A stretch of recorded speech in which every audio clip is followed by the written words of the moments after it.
Terima kasih Tan Sri Pengurusi akan beri laluan kepada saya untuk berucap yang jarang-jarang berucap. Buah Kementerian Perdagangan Dalam Negeri, Koperasi dan Pengguna. Saya merujuk kepada 030300 Pendidikan dan Dasar. Seperti mana kita sudah maklum, kita mohon pihak kementerian dengan seriuslah membuat kajian dari sudut pemakanan, khususnya pemakanan ringan dan pemakanan segera ini.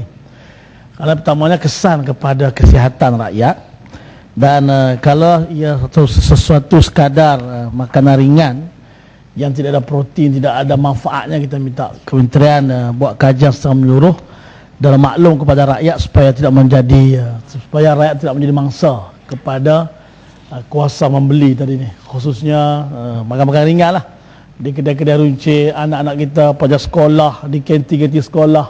Kadang-kadang kita tengok baju anak kita habis dengan makan ringan ya. Yang keduanya 030400 standard pengguna, iaitu keselamatan barang pengguna lah. Yang mana kita hari ini kita melihat bagaimana pelbagai produk makanan kesihatan, kurus badan dan sebagainya, kecantikan yang telah pun begitu memenuhi pasaran semasa. Cuma bagaimana hak keselamatan yang perlu dinilai oleh pihak kementerian supaya barang ini dapat dinilai. Dan hari ini kita dilihat dari sudut harga barang mahal ataupun kualiti barang. Ada sebut walaupun kualitinya baik tapi harganya murah, juga menjadi satu isu. Dianggap tidak ada kualiti sebab barangnya murah. Ada barangnya kualiti tapi barangnya tidak kualiti, harganya mahal. Dilihat baik sebab harganya mahal. Ini antara produk yang khususnya produk untuk kuruskan badan lah. Dan termasuk juga pakaian di pasar raya. Kita melihat ini seolah menjadi macam gimmick antara kualiti dengan harga barang. Jadi yang kedua, mohon peningkatan kesedaran pengguna supaya sentiasa ada bahan kempen yang dijalankan oleh pihak kementerian supaya semasa ke masa rakyat dididik dengan pengguna tadi ni, bukan sekadar isu subsidi saja. Sering kali kerajaan membuat ungkapan kerajaan telah membayar 200 juta subsidi gula dan sebagainya, tapi kita juga mesti mendidik rakyat supaya memahami isu pengguna ini. Kemudian 070700 kempen beli barangan Malaysia. Saya ingin tahu ikut dalam maklumat saya ada hanya zaman Tuan Abdullah Badawi saja 19 Januari dikatakan itu antara kempen beli barangan Malaysia. Beli barangan Malaysia pilihan bijak, tema dia. Kemudian menteri sekarang mengatakan pengguna patriotik. Itu antara tema-tema yang cuba nak diketengahkan. Cuma saya sebutnya barangan Malaysia ni banyak mana di pasaran. Kalau kita pergi pasar borong, kita pergi tengok sembarangan Cina lah. Ataupun barangan Cina yang diubah brand dia kepada buatan Malaysia. Kita lihat barang ini apakah dia kualiti dia. Kemudian bila kita nak barang murah, tak kualiti ya. Ataupun barang Malaysia boleh mengatasi murah dan kualiti. Ini perlu difahami oleh kita sekalian. Kerana kedaulat dari sudut permainan kanak-kanak, barang-barang ini kebanyakan daripada negara luar yang membanjiri pasaran tempatan.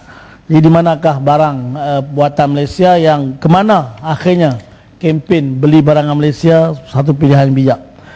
Kemudian 090500 elemen iaitu pemantauan harga barang. Saya ingin tahulah di mana pegawai ini bergerak, apakah mereka sentiasa bersama dengan rakyat memenuhi harga-harga barang, harga makanan.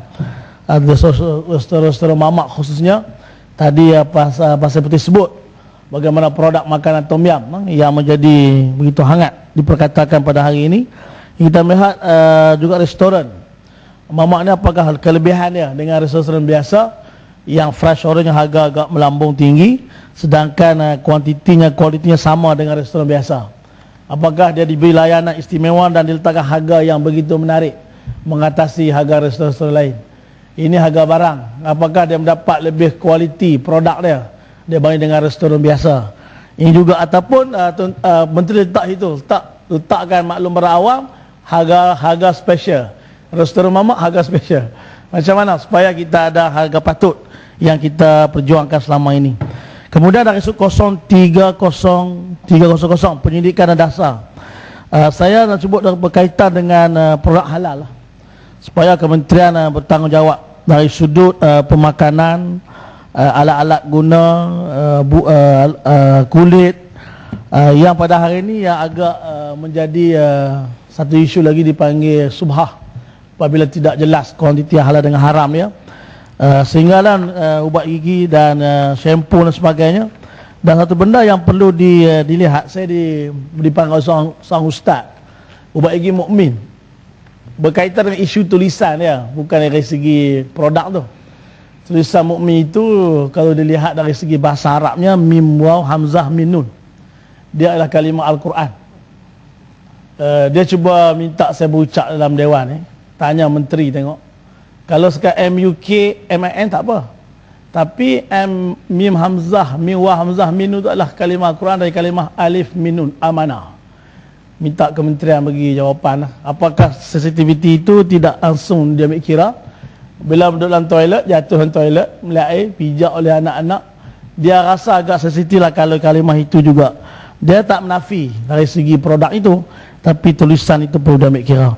Kemudian dari sudut halal, ini perlu diketengahkan betul-betul, kemudian supaya biasanya dari segi pemakanan ada larangan dalam agama, kerana Nabi selalu membaca doa Allahumma inni as'aluka ilman nafi'a wa rizqan thayyiba wa amalan muqabbala.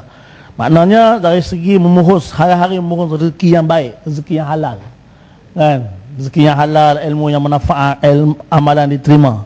Tapi kalau kementerian tak bertegas dalam hal haram ini, mana mungkin doa kita akan diterima oleh Allah Subhanahu Wa Taala? Karena ia berpunca sebab persoalannya akhirnya dipertanggungjawab oleh kementerian yang ada kuasa. Oleh sebab itu kita mesti menelitinya, dan bukan sekadar logo menjadi isunya, tapi dari segi proses jaminan pemakanan ini daripada kementerian itu diteliti sebaik mungkin. Karena hari ini coklat gula-gula sekalipun kan, tentu ada hal haram dia, sesuatu yang masuk dalam mulut kita. Nah, mana kalau tak cukup pegawai, kementerian tambah pegawai. Tak cukup penguatkuasa, tambah penguatkuasa. Sebab ia menjadi satu isu besar pada kita orang Islam. Jadi jangan kita ambil sepah pandang sekadar ada logo halal, kemudian dari mana proses dia. Contoh sardin kan, dari mana datang dia, pemerasannya, kesihatan kilang dia. Baik, kemudian yang terakhirnya 0600 pembandaraan harta intelek. Saya melihat hari ini bagaimana cetak rompak ataupun barang tiruan yang menjadilah. Antaranya kita melihat dua produk yang sama, brand yang sama dijual satu pasaran atau satu kedai. Contoh radik lah. Ada radik ori dengan radik tiruan. Dia sebut radik ori RM19, radik tiruan ni RM14. Jadi apakah dibenarkan begitu sekali berleluasa? Itu contoh.